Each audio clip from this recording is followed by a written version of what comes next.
বেহেরাগোড়া পৌঁছাতে আর মাত্র 300 মিটার পথই গাড়ি বাকি। লেফটে রাখো।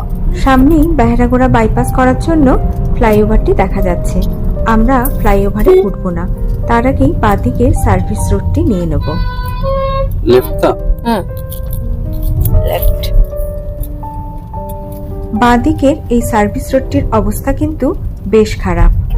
প্রায় 2 কিলোমিটারের মতো রাস্তা ছিল এই সার্ভিস রোডটি। এরই মধ্যে আবার ঝিরঝির করে অল্প অল্প বৃষ্টিও শুরু হয়ে গেছিল।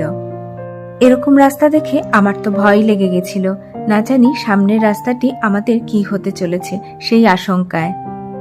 এবার আমাদের ব্রিজের নিচ দিয়ে ডান দিকে টার্ন নিতে হবে। ডান দিকে ঘুরে এখান থেকে আমরা ধরবো সম্বলপুর নাগপুর মুম্বাই রোড।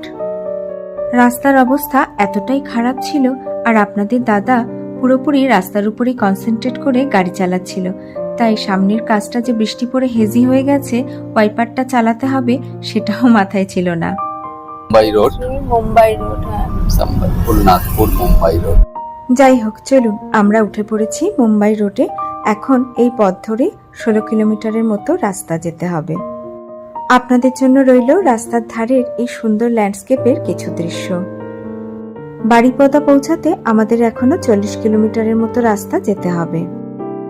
এখান থেকে বাড়িপদা দেখাচ্ছে 40 কিলোমিটারের মতো। রোড কন্ডিশন বেশ ভালো, 4 লেনের মসৃণ রাস্তা। আমরা অলরেডি উড়িষ্যায় ঢুকে গেছি, উড়িষ্যায় চলছে। ময়ূরভঞ্জ ডিস্ট্রিক্টের মধ্যে দিয়ে আমাদের এই পথটি সাজানো ছিল রাধাচূড়া এবং কৃষ্ণচূড়া ফুলের গাছ দিয়ে। যেহেতু এটা বম্বে রোড, তাই ট্রাকও বেশ ভালোই চলছিল।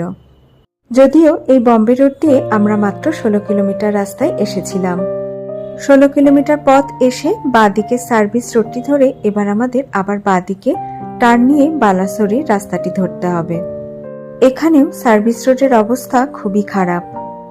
সামনেই যে চকটি দেখা যাচ্ছে, এটি হচ্ছে বম্বে চক। এই বম্বে চক থেকেই আমরা বাঁদিকে ঘুরে বালাসোরে যাওয়ার রাস্তাটি ধরব।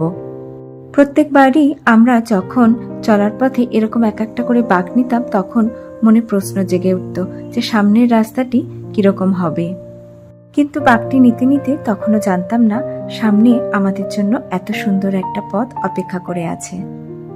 রাস্তাটি যে শুধু 4 লেনের মসৃণ একটি রাস্তা তা নয়। রাস্তার দুধারে মাঠের পর মাঠ, যেমন সুন্দর সবুজ ধানক্ষেত, তেমনি মাঝের ডিভাইডার থেকে শুরু করে দুধারে বিভিন্ন ধরনের ফুলের গাছ দিয়ে সাজানো, খুব সুন্দর করে প্ল্যান্টেশন করা। এই পথ দিয়ে যেতে যেতে কখন যে আমরা বাড়িপদা পৌঁছে গেলাম বুঝতেই পারলাম না।